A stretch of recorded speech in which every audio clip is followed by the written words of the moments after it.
আপনাদের মাধ্যমেই আমরা এই ধরনের নতুন শিক্ষাক্রম, আমাদের জ্ঞান চর্চা, আমাদের আগামীর বাংলাদেশ গড়ার লক্ষ্য নিয়ে আমরা কাজ করে চলেছি।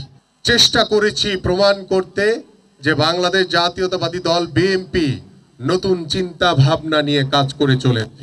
বিগত স্বৈরাচার তারা বাংলাদেশের ভুল ইতিহাসকে সামনে উপস্থাপন করে, বাংলাদেশের ইতিহাসকে বিকৃত করে তোমাদের সামনে উপস্থাপন করেছিল।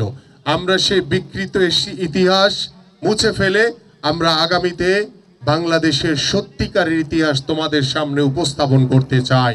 এবং আমাদের প্রিয় নেতা শহীদ রাষ্ট্রপতি জিয়াউর রহমান 7ই নভেম্বর 1975 সালে বাংলাদেশের আজকের যেই প্রোগ্রামের যে নাম জাতীয় বিপ্লব ও সংহতি দিবস, সেখানে সেই দিন সিপাহী জনতা, কৃষক, শ্রমিক, বাংলাদেশের আপামর সাধারণ মানুষ, মুক্তিযোদ্ধারা সেদিন এক বাক্যে বলেছিল, এই বাংলাদেশ কারো ব্যক্তির নয়, বাংলাদেশ এদেশের জনগণের, এবং বাংলাদেশের জনগণ যেই সিদ্ধান্ত নিবে সেটাই বাংলাদেশে প্রতিষ্ঠিত হবে।